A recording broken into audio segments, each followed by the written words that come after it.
My wife told me we should drive separately to her parents' anniversary party. Halfway there, my 10-year-old son looked at me and said, "Dad, Mom doesn't know I found this. Please stay with me as I tell you my story, and please don't forget to support our channel by subscribing, liking, and sharing with those who matter most." It started as a normal Saturday afternoon. We were all dressed and almost ready to leave when my wife suddenly said, "You take our son with you. I'll meet you there. I might stay later to help Mom clean up." She spoke so casually, but something felt off. I couldn't explain it, just a gut feeling. I asked if everything was okay, and she smiled too quickly and said, "Of course."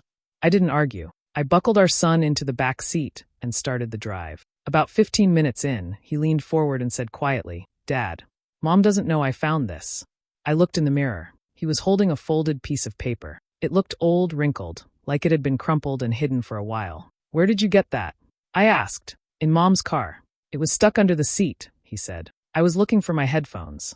I took the paper at the next stoplight. It felt weirdly heavy in my hands, not because of the weight, but because of what it might mean. At the next gas station, I pulled in. I told my son to stay in the car and grabbed the paper to read it in private. It wasn't a letter or a shopping list. It looked like a printed conversation, probably from an email or a text thread. No names, just initials. H. He's still clueless. "After the party, it'll all be done. Make sure it's clean. J. Already prepared. You just stick to the plan." I kept reading, feeling like the world had stopped moving. They were talking about me. There were references to accounts, schedules, and something about leverage in court. I didn't understand it all, but I understood enough. Something was very wrong. My wife was planning something, and not just cheating, something worse. She was plotting against me, maybe even trying to set me up. I looked back through the window at my son. He was eating a granola bar and humming, completely unaware of what he had just uncovered. I refolded the paper slowly, placed it inside my jacket, and returned to the car. I kept my face calm. "Everything okay, Dad?" "Yeah, just had to check something," I lied. But my brain was racing. I couldn't think straight. I didn't know what exactly I was walking into at that party, but I knew this. I wasn't just going as a husband anymore. I was going as a man who needed answers, and maybe revenge. We pulled into the long driveway leading to her parents' house.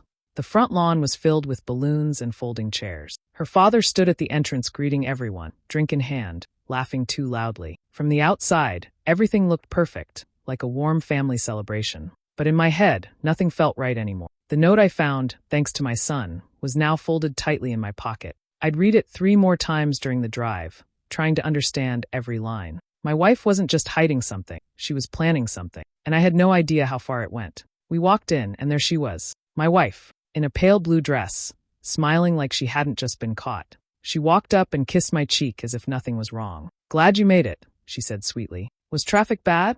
I just nodded. "No, not too bad." She turned to our son and took his hand, leading him toward the dessert table. "Go say hi to Grandma." And then she turned back to me, too casual, too smooth, and asked, "You okay?" "Yeah," I said, trying not to stare too hard. "Just tired." She smiled and walked away. That smile didn't mean what it used to. Now it felt like a mask. While she mingled, laughing with her cousins, hugging her aunt, I found a quiet corner near the coat rack. I needed to understand the full picture. So I took out the second page, the one I hadn't finished reading earlier. There were phone numbers listed, call logs, dozens of entries, all late at night, all from the same number. Next to each one, my wife had written small notes. 10:41 p.m., he's asleep. 2:03 a.m., locked files in drawer. Friday will distract him. What the hell was this? I copied the number into my phone and ran a reverse search. The name that came back made me feel like the ground was tilting beneath me. It was someone I knew, someone I'd worked with, someone she had met through. He wasn't just some stranger. He had been in our home. He'd eaten dinner at our table. And now he was on these notes, part of whatever this sick plan was. I looked back across the room and saw her handing our son a slice of cake. She was laughing, holding a plate, acting like she wasn't a different person than the one who wrote those notes. That's when I knew.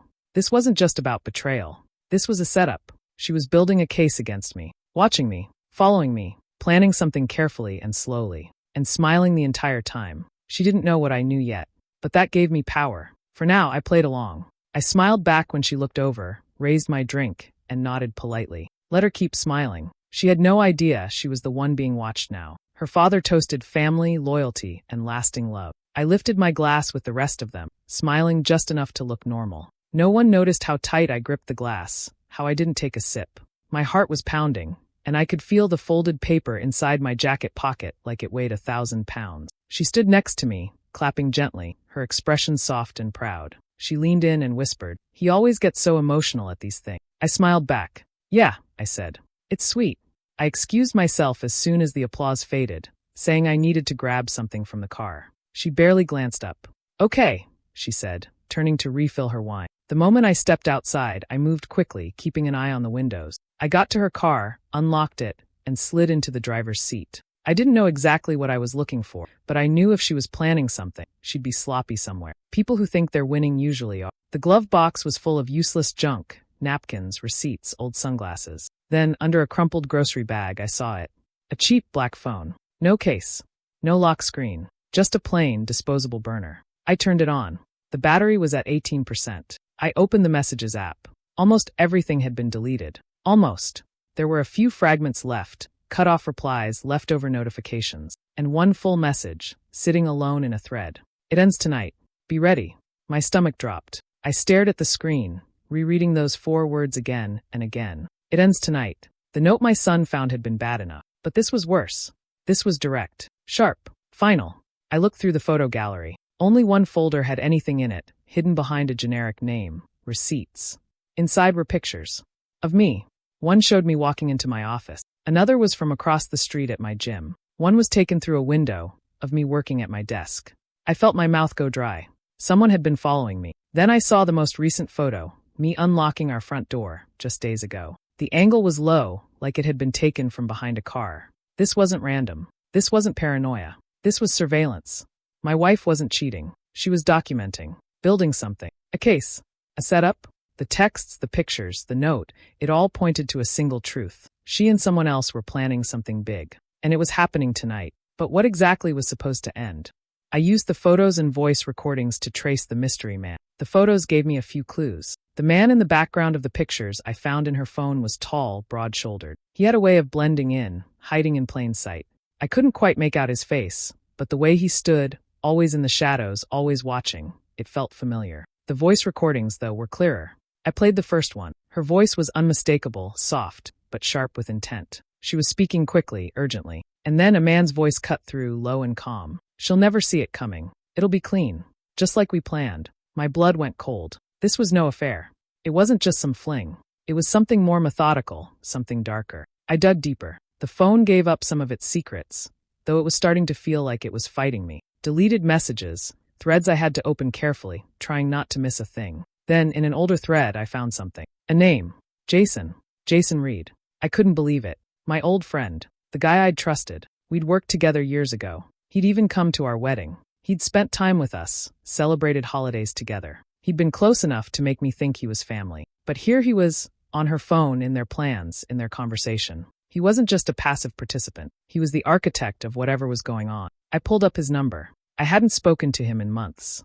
I wasn't sure what I'd even say to him, but I needed answers. The call rang, and I waited, my pulse racing. He picked up on the third ring. "Hello." His voice was smooth, relaxed, like he hadn't been caught, like he didn't know the jig was up. I paused. What was I supposed to say? "What the hell is going on with you and my wife?" Didn't seem to cut it. Instead, I asked, "What exactly is it that's ending tonight?" There was a long pause, almost as if he were deciding how to respond. Then he chuckled. "You're not stupid, I'll give you that," he said, his tone shifting. "But you'll never stop it. It's already too late." I felt my stomach twist. Too late for what? The conversation ended abruptly, and I stared at the phone in my hand. He knew something I didn't. And whatever was about to unfold tonight wasn't just about betrayal. It was about survival. Jason wasn't just sleeping with my wife. They had been planning something bigger, something that would remove me from their lives for good. And I had no idea how far they were willing to go. I didn't confront her. Not yet. I had to protect my son first. Whatever they had planned, it wasn't just about money or cheating or some sick game. The way Jason spoke on the phone, that cold certainty in his voice, told me this was something else. Something final. I couldn't risk my son getting caught in the middle of it. After the party ended, I stayed calm. I kissed her on the cheek, thanked her parents, helped carry a few dishes back inside. I acted normal, like I hadn't seen anything, like I didn't know everything. Then, on the drive home, I told my son there had been a surprise change of plans. "We're going to visit Aunt Kelly for a little while," I said. "Tonight?" he asked, confused. "Just for a bit," I smiled. "She's been wanting to see you." He nodded, and we drove in silence. I dropped him off at my sister's house around 9:15. I didn't say too much, just that I needed to take care of something. Kelly gave me a strange look, but didn't press. I told her I'd be back before midnight. I lied. From there, I doubled back and parked a few streets over from our house. I waited. Sure enough, at exactly 10:06 p.m., she left. She didn't take the highway. She didn't head to the store or stop for gas. She drove out toward the old county road, the one we used to take when we visited the cabin. The cabin. That's where she was going. Our old family retreat, half forgotten, deep in the woods. No neighbors. No traffic. No one to hear anything. I followed her from a distance, lights off. It took nearly 45 minutes to get there. I knew the turns by heart. The trees thickened around the gravel road. Fog clung low in the air. It looked exactly the same as it did the last time we were there, except darker, colder. She pulled into the driveway and shut off her lights. I parked 100 yards back, behind the tree line. Then I saw it. A second car. Jason's. He was already there, waiting. I watched from the shadows as she stepped out of her car and walked toward the cabin. She didn't knock. She had a key. She used it. The light inside turned on a moment later. Silhouettes moved past the window, hers and his. I crept closer, heart hammering. My jacket held the phone, the note, the photo printouts. I had everything I needed, except a plan, because this was no longer about figuring out what they were doing. It was about stopping it, before whatever was meant to end tonight actually happened. I stayed hidden and recorded everything through a cracked window. The wood of the old cabin had started to rot in places, especially near the side wall. I found a narrow split just beneath the windowsill where I could see and hear without being seen. My phone was in my hand, camera rolling, the mic picking up every word through the thin gap. She was pacing by the fireplace, arms folded tight across her chest. Jason leaned against the table, casual, like they were planning a dinner party, not a murder. He's suspicious, she whispered. I think he found the paper. Jason straightened slightly. What paper? The one I printed from our messages, the list. It was in the glove box for like one night, but I think Liam found it. He probably gave it to him. He's been looking at me differently all day. Jason didn't panic. He smirked. Then we moved fast. Accidents happen all the time. My whole body stiffened. I kept the phone steady, pressing it tighter to the crack. That wasn't just a figure of speech. That was intent. That was a plan. She sat on the edge of the couch. He's going to ask questions. He's not stupid. Then we stay ahead of him, Jason said. You still have access to his laptop? She nodded. Yes. He keeps it unlocked when he's at home. Jason stepped closer to her. Finish the fake messages. If anything gets traced, we point it back at him. Make it look like he's been spiraling for months. And then what? She asked. He gave her a look. You know what? She was quiet for a second. Then, with a sigh, she said it. Tomorrow morning. I'll say I'm taking Liam to visit my mom. He'll be home alone. Jason nodded. You sure you want to do this? She didn't hesitate. I want my life back. I nearly dropped my phone. She wanted me gone. Erased. All this time, while I thought we were just drifting apart, she was building something, creating a paper trail, manipulating conversations, crafting an entire story to make me look unstable. And now they were preparing for the final step. I backed away from the wall slowly, every muscle in my body tight. My phone had everything. Their words, their tone, their plan. I could go to the police right now. But something stopped me, because now I wasn't just a husband betrayed. I was a father. And if I wanted to make sure my son was safe, I couldn't just stop them. I had to beat them at their own game, and make sure they never saw it coming. I crafted a fake email from Jason's old burner account. It wasn't hard, he was sloppy. I'd pulled the address from the phone she hid in her car, and using it felt like justice in motion. I knew exactly how he talked, how he texted, how he wrote things like he was above everyone else. I mirrored his tone, his style, down to the way he never used punctuation at the end of a sentence. The message was short and clear. Change of plans. Meet me at the cabin tomorrow. Bring everything. No more delays. I sent it directly to her personal email, an account I knew she checked obsessively, but didn't share with anyone. I waited. Less than 10 minutes later, I saw the notification. She'd opened it. Now it was my turn. I went back to the cabin the next morning, hours before either of them would show. I brought 2 small cameras. One I hid inside a loose ceiling tile above the fireplace. The other I planted behind the bookshelf, aimed directly at the couch. Both were motion-activated and synced to my phone. I sat in that cold space, alone, reviewing the recording from the night before. Every chilling word. Her voice, calm and clear. Jason's tone, calculated. The way they spoke about me like I was already gone. But that wasn't the end. Not for me. Before they arrived, I drove to my lawyer's office. I handed over the phone, the printed message my son had found, and all the recordings from the night before. He didn't say much at first. Just stared at me. You understand, I told him quietly. This wasn't just adultery. They're planning to kill me. He nodded slowly. I believe you. I signed a sworn statement. He took copies of everything and promised to hold it under lock. Then I drove to the police station, but I didn't file a report. Not yet.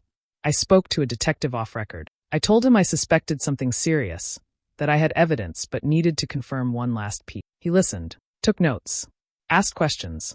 I showed him a snippet of the recording, just enough to prove I wasn't making it up. Why wait, he asked. Because if I move too soon, I said, they'll slip away, and I need them to walk straight into it. I left with a direct number to call when it was time. By the time I returned to the cabin, it was nearly noon.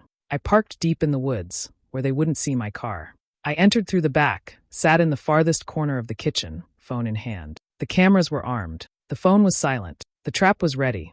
All that was left now was for them to show up, thinking they were still in control. And I would be right there, watching it all unravel. I waited inside the cabin this time, in the shadows. The air was still, thick with silence. I sat just beyond the edge of the kitchen, crouched low, heart steady, phone in hand. The cameras were recording. Every second of it. I didn't know how she'd react when she saw me, whether she'd run, scream, or lie like she always did. But I was ready for all of it. The doorknob turned just after noon. Light footsteps creaked across the wooden floor. She stepped in alone, her hair pulled back, her face pale, scanning the room like she expected someone else. "Where is he?" she asked softly, her voice trembling just enough to betray her nerve. "Right here," I said, stepping out from the shadows. She froze. Her face drained of all color, and for a split second, she looked like a stranger. Like she didn't recognize me, or couldn't believe what she was seeing. Her mouth opened, but nothing came out. I took a step forward. "Looking for Jason?" She blinked fast, shaking her head. "What are you doing here? Shouldn't I be asking you that?" She stammered something about a misunderstanding, something about just coming to grab something from the storage boxes. I let her talk. Her voice cracked. Her hands trembled, but I didn't say a word. Instead, I reached into my coat and pulled out my phone. I hit play. Her voice filled the room. "Tomorrow morning, I'll say I'm taking Liam to visit my mom. He'll be home alone." She stopped breathing. Her hands dropped to her sides. She started. "Save it," I said. "I know everything. The emails. The phone. The cabin. The plan."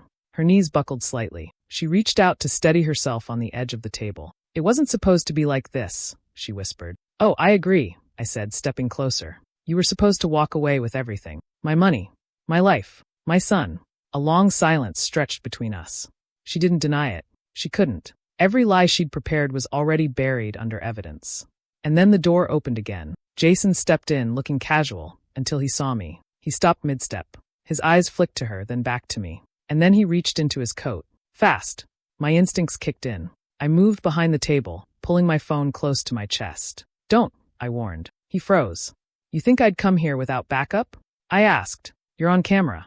Every word, every move. Try anything, and it's over." His hand hovered near his coat for a second longer, then dropped. "Smart," I said. They stood there, cornered and exposed, the lies ripped open and the trap fully closed. And still, they had no idea what was coming next. It was a gun. A small black one, tucked inside Jason's coat. He was fast, but I was faster. The moment I saw metal flash, I lunged forward, slamming into him with everything I had. The gun clattered across the floor. He hit the ground hard, and I pinned him down, my knee pressed into his chest. Outside, red and blue lights splashed across the windows. Sirens cut through the quiet forest. The police had arrived, just like I planned. They burst through the cabin door seconds later, shouting command. Guns raised. I raised my hands and backed away slowly. Jason didn't move. He knew it was over. Officers swarmed in. One cuffed Jason. Another grabbed the gun off the floor. Two more pulled my wife from the wall, where she had gone pale and silent. "She's involved," I said, pointing at her. "Check the phone. The recordings. Everything." They did. They already had copies. My lawyer had sent it all in: emails, recordings, photos, text. Every word they said last night, every move they made today. It was all backed up, cataloged, and handed over before I even set the trap. They had enough. Attempted murder. Conspiracy. Fraud. Obstruction. The list was growing by the minute. As the officers led them outside, my wife turned back toward me, her eyes wide with disbelief, mouth open like she still thought she could talk her way out of it. "This isn't what you think," she shouted. "He lied to me. I didn't know." I said nothing. Jason didn't even look at me. The cops shoved them into separate cruisers. The doors slammed shut. The sound was final. Sharp. I stood on the porch of the cabin, watching them drive away. I didn't cry. I couldn't. There were no tears left for her. She made her choice. She wrote every piece of it herself, page by page, plan by plan, lie by lie. And now it was over. I looked up at the trees, cold air brushing across my face. For the first time in weeks, I could breathe again. Then I turned away from the road and walked into the silence. The trial was short, brutal but short. The evidence I gathered, recordings, messages, photos, the fake email trap, left no room for question. Their plan had been clear, calculated, and cold. Jason's fingerprints were on the gun. My wife's voice was in every recording, spelling out the conspiracy in detail. Their lawyers barely tried to defend them. There was nothing to fight. She got 7 years. Jason got 10. I sat through every minute of it, not because I needed revenge, but because I needed to see it through. All of it, from beginning to end. Afterward, I got full custody of our son. The judge didn't hesitate. One look at the evidence, and she signed the papers right there in court. My wife didn't even contest it. She didn't look at me. She didn't look at him. The day I brought him home, he asked only one question. Is Mom okay? I sat him down and told him the truth, but not all of it. He was just a kid. He didn't need to know how close he came to losing me, how close we both came to disappearing. I said, sometimes grown-ups make really bad choices, but it's not your fault, and you're safe now. That's what matters. He nodded quietly, like he understood more than I gave him credit for. Life didn't snap back to normal overnight. The first few weeks were heavy, quiet. Some nights he woke up asking if I was still there. I always was. We moved out of that house. Too many memories, too many shadows. We found a small place in a quiet neighborhood. No more secrets. No more whispers behind walls. I kept working. He went back to school. Slowly, laughter returned to our home. And every time he smiled, every time he called for me from across the house, every time he fell asleep in the back seat after soccer practice, I felt something I hadn't in a long time. Peace. I don't think she ever loved me. Not really. Maybe once, or maybe it was all just part of her plan. But it doesn't matter now. She's gone. And we're here. And every time I look at my son, I know one thing with absolute certainty. I saved us. Just in time. Did I do the right thing by exposing them the way I did? Or should I have handled it differently? I'd really like to hear what you think. Drop your thoughts in the comments. And if you enjoy stories like mine, don't forget to subscribe and turn on notifications.